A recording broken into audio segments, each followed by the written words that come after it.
అత్యంత ప్రధానమైన రెండు సమస్యలకు శ్రీమతి సోనియా గాంధీ గారి నేతృత్వంలో, శ్రీ మల్లికార్జున్ ఖర్గే గారి నాయకత్వంలో, శ్రీ రాహుల్ గాంధీ గారి స్ఫూర్తితో తెలంగాణ రాష్ట్ర ప్రభుత్వం సాహసోపేతమైన నిర్ణయాలు తీసుకొని ప్రజల మన్ననలు పొందుతున్న సందర్భంగా ప్రత్యర్థి రాజకీయ పక్షాలు, వాటి నాయకులు ఏదో ఒక రకంగా ఈ ప్రభుత్వం మీద ఆరోపణలు చేయాలి, ఈ ప్రభుత్వం చేపట్టిన ప్రక్రియలో లేని అపోహలు సృష్టించి తప్పుల తడక అనే ఒక అభిప్రాయాన్ని కలిగించడానికి శతవిధాల ప్రయత్నం చేస్తున్నారు. కానీ నిజం నిప్పు లాంటిది. ఆ నిజాన్ని వాళ్ళు ఒళ్ళో పెట్టుకున్నా, వాళ్ళు జేబులో పెట్టుకున్నా వాళ్ళకే కాలుతుంది తప్ప అది ప్రజలకు నష్టం చేకూర్చదు. అందుకే ఈరోజు భారత్ జోడో యాత్ర సందర్భంగా మన నాయకుడు కన్యాకుమారి నుంచి కశ్మీర్ వరకు మండు టెండల్లో, మంచు కొండల్లో 150 రోజులు 4000 కిలోమీటర్లు పాదయాత్ర చేస్తూ కర్ణాటక రాష్ట్రం నుంచి తెలంగాణకు తెలతెలవారుతుండగా కృష్ణానది మీద నుంచి రాహుల్ గాంధీ గారు తెలంగాణకు మహబూబ్ నగర్ జిల్లాలో మొదటి అడుగు పెట్టింది. ఆ రోజు వారు స్పష్టంగా ఈ జాతులకు, ఈ సమాజానికి ఒక స్పష్టమైన మాట ఇచ్చిండు. మీరు కాంగ్రెస్ పార్టీకి అండగా నిలబడి కాంగ్రెస్ ప్రభుత్వాన్ని ఏర్పాటు చేయండి. తప్పకుండా 1931 తెల్లదొరలు పాలించినప్పుడు చేసిన కులగణన 75 సంవత్సరాల స్వతంత్రాన్ని పూర్తి చేసుకున్నా కూడా కులగణన జరగలేదు. తప్పకుండా కాంగ్రెస్ పార్టీ ఆ కులగణన చేస్తుంది. తెలంగాణ రాష్ట్రంలో మీరు అధికారాన్ని ఇవ్వండి అని చెప్పి రాహుల్ గాంధీ గారు ఈ జాతులకు విజ్ఞప్తి చేసింది. రాహుల్ గాంధీ కుటుంబం మీద ఉన్న నమ్మకం, విశ్వాసం, గాంధీ కుటుంబాల యొక్క త్యాగ చరిత్ర ఈనాటి కాదు. స్వతంత్రం రాకంటే ముందు ప్రజలు స్వతంత్రం కోరుకుంటే ఆనాడు మహాత్మా గాంధీ గారి నేతృత్వంలో శాంతియుతంగా రవి అస్తమించని తెల్ల దొరలని తరిమి ఈ దేశానికి స్వతంత్రం ఇప్పించి ప్రజలకు అండగా నిలబడ్డది ఆనాడు మహాత్మా గాంధీ గారు, గాంధీ కుటుంబం. దేశం కోసం ప్రాణాలు ఇచ్చి దేశ సమగ్రతను కాపాడిన మహాత్మా గాంధీ గారి యొక్క వారసత్వాన్ని ఈరోజు రాహుల్ గాంధీ గారు తీసుకోవడమే కాదు, శ్రీమతి సోనియా గాంధీ గారు 2004 సంవత్సరంలో ఆనాడు ఎన్నికల సందర్భంగా కరీంనగర్ గడ్డ మీద కాలు మోపినప్పుడు 4 కోట్ల తెలంగాణ ప్రజల ఆకాంక్ష, 60 సంవత్సరాల నుంచి మీరు చేస్తున్న పోరాటం నా దృష్టిలో ఉన్నది, తప్పకుండా మీ కళ నెరవేరుతుంది, మీ ఆకాంక్షలు నెరవేర్చే బాధ్యత నేను తీసుకుంటాను శ్రీమతి సోనియా గాంధీ గారు చెప్పింది. ఆ మాటలో భాగంగానే పక్క రాష్ట్రంలో పార్టీ చచ్చిపోయినా, కేంద్రంలో అధికారం కోల్పోయినా, తెలంగాణలో పార్టీ ఒడిదొడుకులను ఎదుర్కొన్న ఇచ్చిన మాట ప్రకారం 2014లో తెలంగాణ రాష్ట్రాన్ని ఇచ్చి శ్రీమతి సోనియా గాంధీ గారి మాట శిలాశాసనం, శిలా పలక మీద సువర్ణ అక్షరాలతో లిఖించదగిన మాట అని చెప్పి సోనియా గాంధీ గారు 2014లో నిరూపించారు.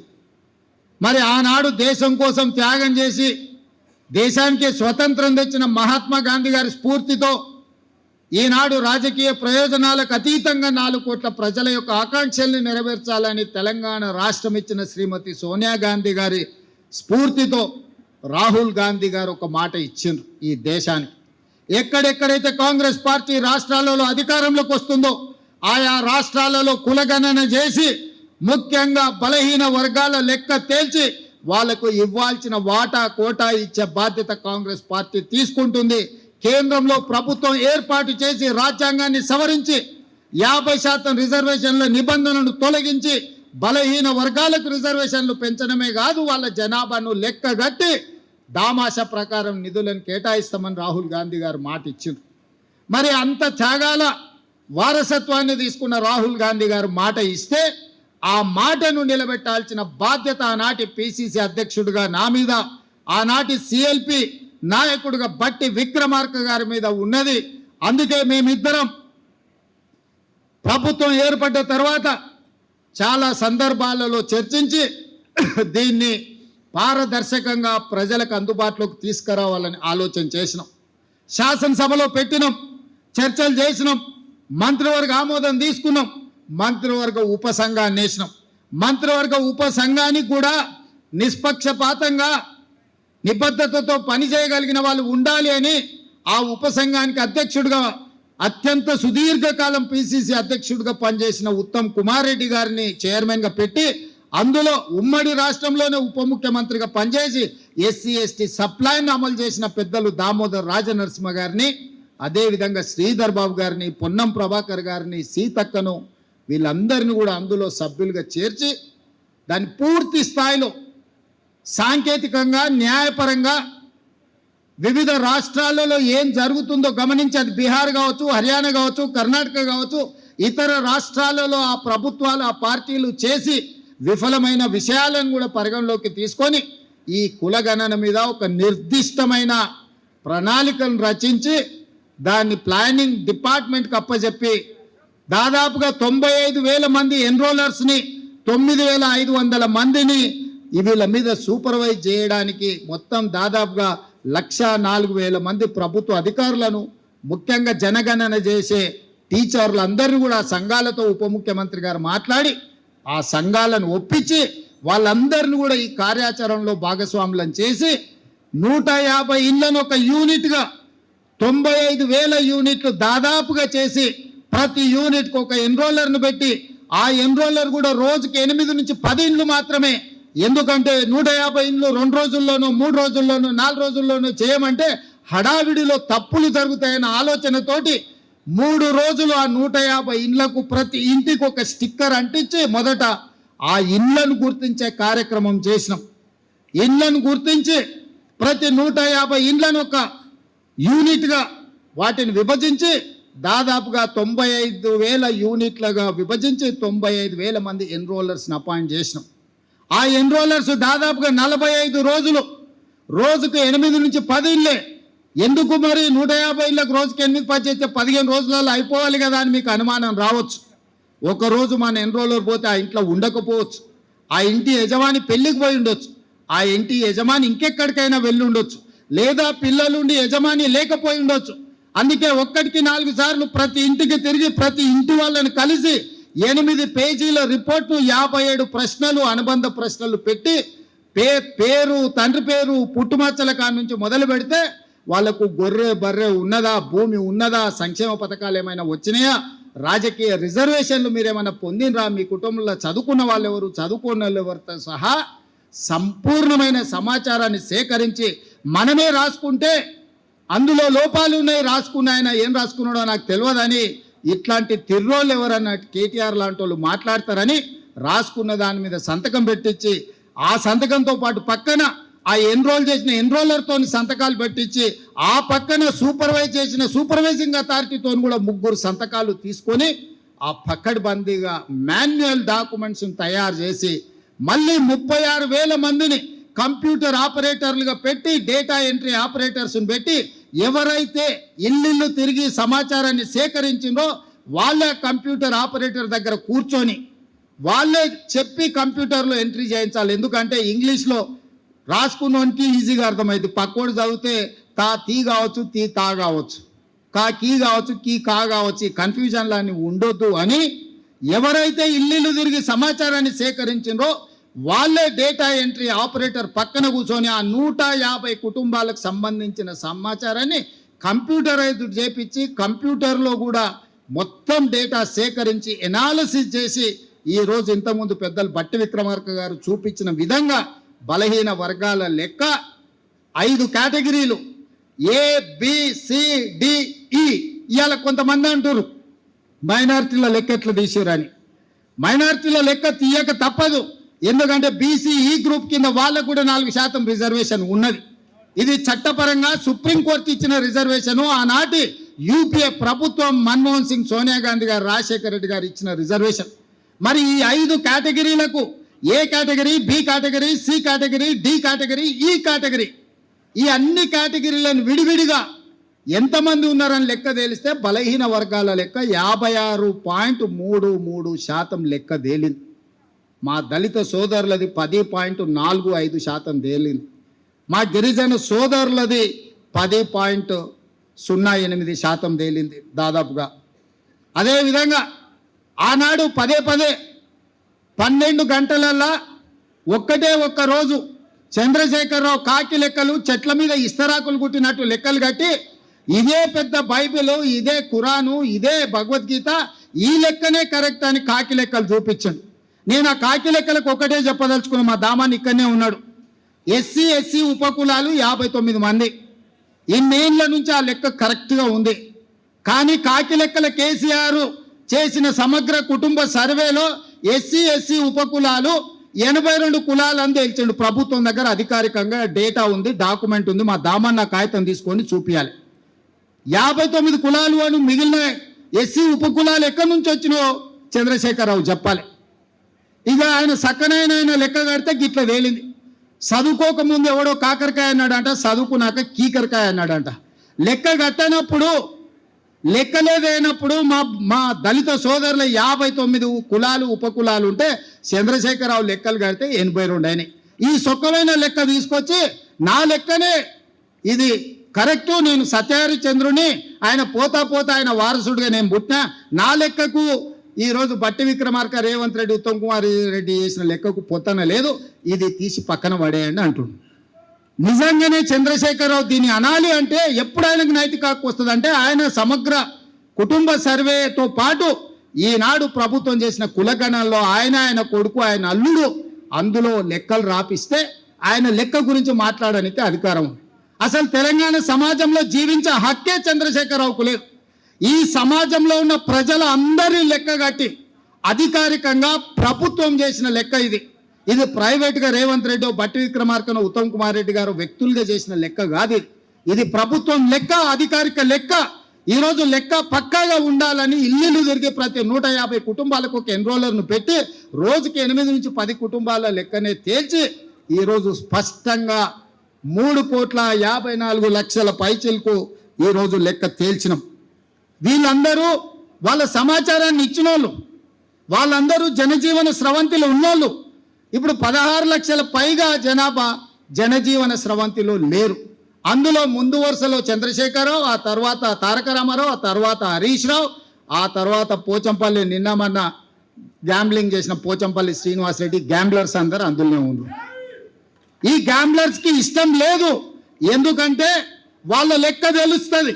వాళ్ళ లెక్క తెలిస్తే పోయిన మంత్రివర్గంలో 4 ఆయనతోలే ఎట్లున్నారని మీరంతా మా బలైన వర్గాల సోదరులు అడుగుతారు, కడుగుతారు, వంగబెట్టి దంచుతారని లెక్క తెలియదని కుట్ర చేస్తుండ్రు.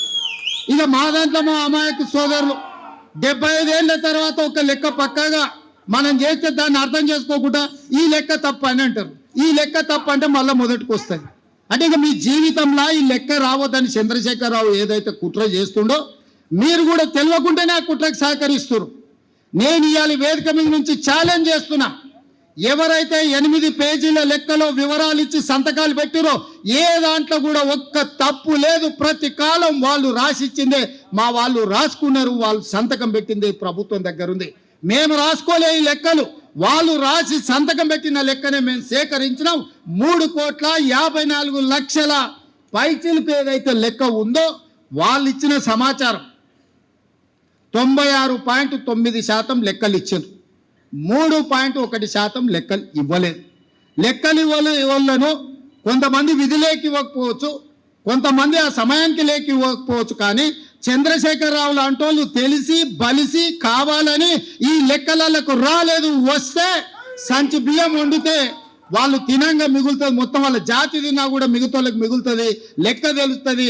పోయిన మంత్రివర్గంలో చంద్రశేఖరరావు, దయాకర్ రావు, హరీష్ రావు, తారక రామారావు, వినోద్ రావు, ఆ రావు, ఈ రావు ఇన్ని పదవులు ఎట్లా అనుభవించిందని బీసీలు లెక్కలు అడుగుతారని, ఆ లెక్క తేల్తుందని ఈ లెక్కను తేల్చకుండా గందరగోళంలో వేసి గంగల కలపాలని కుట్ర చేస్తుండు. ఇందులో ఏమీ లేదు. చంద్రశేఖరరావు మాయ మర్మమే ఉంది. లెక్క తేలితే వాళ్ళెంతో వాళ్ళకంత, అంటే వాళ్ళకు వార్డు మెంబర్ కంటే పైన ఏ పదవి రాదు. ఆ కుటుంబానికి ఏం ఇయ్యనికనే ఉండదు. ఇవాళ రేవంత్ రెడ్డి నువ్వు కూడా రెడ్డి ఉండొచ్చు. అప్పుడప్పుడు ఒక ఆయన అంటుంటాడు, ఈయననే ఆఖరి, ఈయననే చివరి, ఈయననే మొదటని. నాకేం పర్వాలేదు, ఆఖరి అయినా పర్వాలేదు. నా నాయకుడు ఇచ్చిన మాటను నిలబెట్టాలని క్రమశిక్షణ కలిగిన కార్యకర్తగా నేను బాధ్యత తీసుకున్నా. ఇది నా నిబద్ధత. నేను ఈ లెక్క నా కోసం చేయలే, నా పదవి కోసం చేయలే. నా నాయకుడు ఇచ్చిన మాట నిలబెడితేనే నేను క్రమశిక్షణ కలిగిన కాంగ్రెస్ కార్యకర్తను అవుతా. నేను క్రమశిక్షణ కలిగిన ముఖ్యమంత్రిగా ఈరోజు బాధ్యత తీసుకున్నా. ముఖ్యమంత్రిగా ఈరోజు కులగణన చేసిన అంటే ఏ త్యాగానికైనా సిద్ధమయ్యే. ఈరోజు ఈ లెక్కలు పక్కాగా తేల్చిన, ఈ లెక్కలలో తప్పు తేల్చాలంటే 5% లోపల మా వాళ్ళని ఎందుకు చూపిస్తా, 50% పైగా బీసీలను ఎందుకు చూపిస్తానా? మమ్మల్ని కూడా 15-20% లెక్కలు చూపిస్తుంటే దొంగ లెక్కలే రాయ మొదలు పెడితే ఇట్లెందుకు రాస్తాము? ప్రతి మనిషికి పక్కా సమాచారాన్ని సేకరించినము. నాయకుడు ఇచ్చిన మాటని నిలబెట్టడమే మా ధర్మం అనుకున్నాము. అందుకే పార్టీ విధానాలను, సిద్ధాంతాలను, నాయకుడి ఆదేశాలను పాటించిన కాబట్టే ఈరోజు ఇక్కడికి రాగలిగిన. ఇక్కడున్న మిత్రులకు నేను ఒకటే మాట చెప్తున్నా. మంత్రివర్గ ఉపసంఘానికి అధ్యక్షుడిగా ఉన్నది ఉత్తమ్ కుమార్ రెడ్డి గారు. వాళ్ళు దేశ్ముఖ్ల కుటుంబం, 1000 ఎకరాల భూములు ఉన్నోళ్ళు. ఈరోజు ఇందులో ఉన్న దామన్న 2వ తరం నాయకుడు. మేమందరం కూడా నాయకుడిచ్చిన మాటకు కట్టుబడి మొదటి సంవత్సరంలోనే ఇది చేసినాం. ఏ రాష్ట్రంలో అయినా ఎవరైనా చేసిందా మీరు ఆలోచన చేయండి సోదరులారా. ఇవాళ మా చిత్తశుద్ధిని, కాంగ్రెస్ పార్టీ నిర్ణయాన్ని తప్పుదోవ పట్టించి బలహీన వర్గాలకు శాశ్వతంగా అన్యాయం చేయాలని ఆలోచన చేస్తున్నారు. కొన్ని సంఘాలు వచ్చినాయి, కొంతమంది విజ్ఞప్తి చేసిండ్రు, అన్న దీంట్లో ఇంకా కొంచెం సరిదిద్దండి, దీంట్లో కొంత సమాచారాన్ని. మనం నిజంగా చేయాలనుకున్నాం కాబట్టి 2వ విడత కూడా జనజీవన స్రవంతిలో కలవని వాళ్ళకు కూడా జనజీవన స్రవంతిలో కలవడానికి 2వ విడత కూడా మళ్ళీ అవకాశం ఇచ్చినాము. ఇది మా ప్రభుత్వం యొక్క చిత్తశుద్ధి. మీడియా మిత్రులు, బలైన వర్గాల సంఘాలు, మా సోదరులు అర్థం చేసుకోవాలి. ఈరోజు దీన్ని తప్పుపడితే శాశ్వతంగా మీరు నష్టపోతారు. మిమ్మల్ని నష్టపరచాలి అని ఒక పక్కన మోడీ, ఇంకొక పక్కన కేడీ ఇద్దరు ప్రయత్నం చేస్తున్నారు. ఈ లెక్క పక్కాగా తేలితే రేపు ఢిల్లీలో రాహుల్ గాంధీ గారు ఈ లెక్క మొన్ననే పార్లమెంట్లో బడ్జెట్ సమావేశాల సందర్భంగా నరేంద్ర మోడీని రాహుల్ గాంధీ గారు నిలదీశాడు.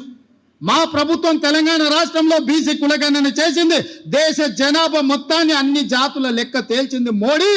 దేశం మొత్తం నువ్వెందుకు చేయమని మోడీని నిలదీసిండు. కాబట్టి బీజేపీలు భయపడి ఈరోజు కుట్ర చేసి మోడీ మెడలు వంచుతాడు రాహుల్ గాంధీ అనే భయానికి ఈ లెక్కను తప్పుల తడకగా చూపించి కోల్డ్ స్టోరేజ్లో పెట్టాలని వాళ్ళు ప్రయత్నం చేస్తారు.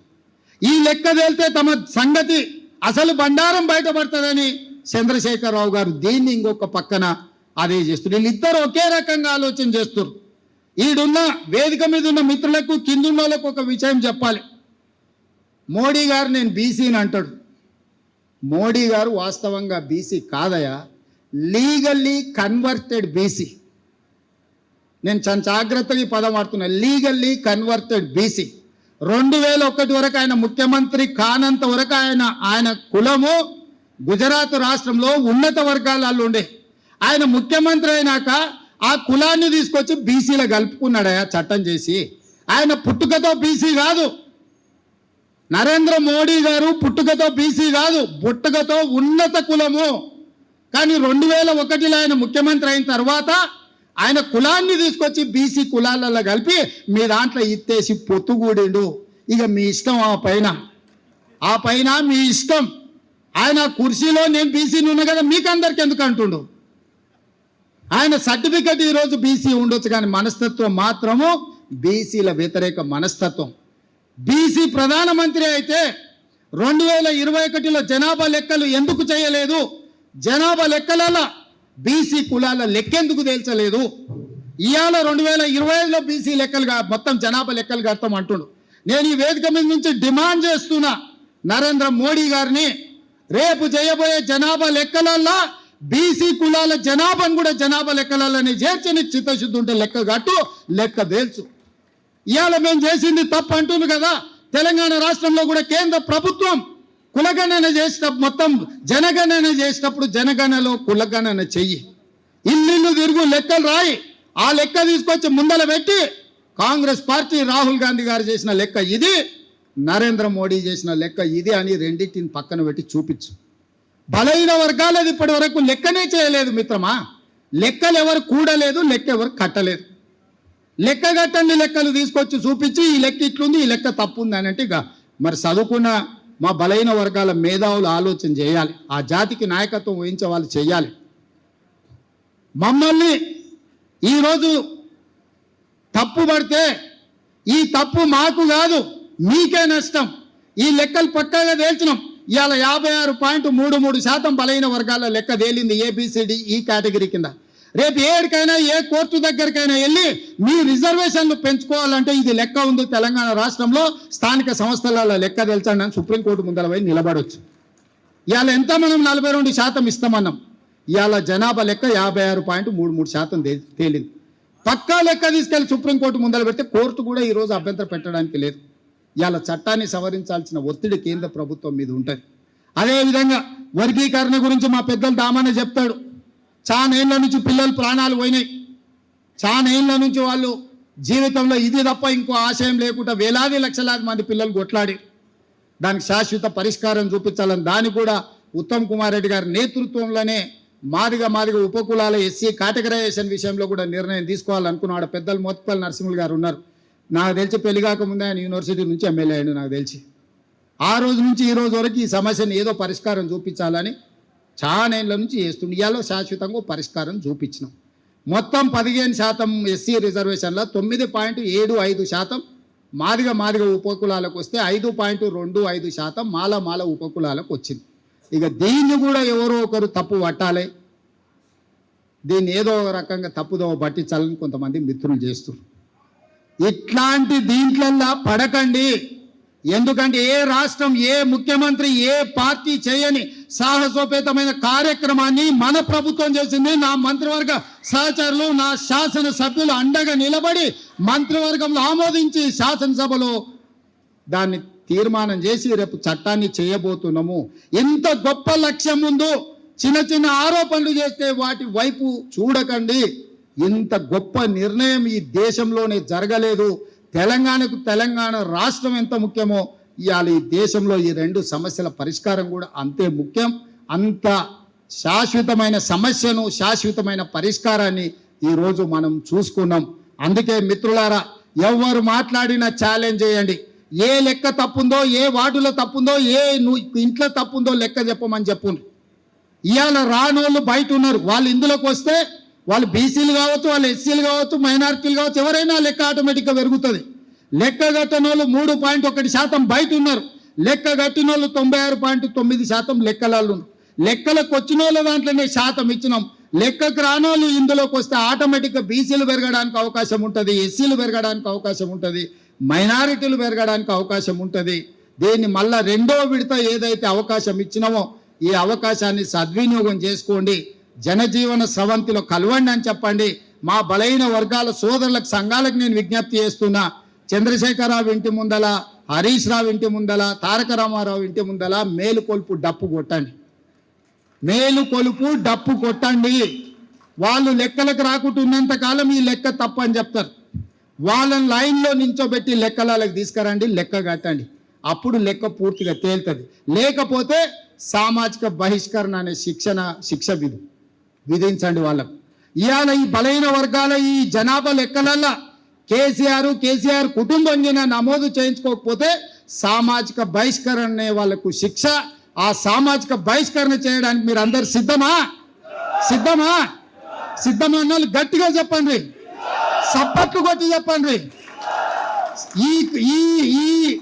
ఈ కులగణన సర్వేలో పాల్గొనకపోతే, వివరాలు అందించకపోతే తెలంగాణ సమాజం నుంచి చంద్రశేఖరరావును, తారక రామారావును, హరీష్ రావును సామాజిక బహిష్కరణ చెయ్యాలని ఈ సమావేశంలో నేను తీర్మానం ప్రవేశపెడుతున్నా. మీరు పెద్ద ఎత్తున సప్పట్లు కొట్టి ఆమోదించండి. మీడియా మిత్రులకు, ముఖ్యంగా టీ న్యూస్ వాళ్ళకు గుమస్తా తెలంగాణకి ఇదంతా రికార్డ్ చేసుకొని పోయి చంద్రశేఖరరావుకు చూపించాల్సిందని కోరుకుంటూ సెలవు తీసుకుంటున్నా. ధన్యవాదాలు మిత్రులారా. Please subscribe to the channel and download the Politicos app from the links in the description.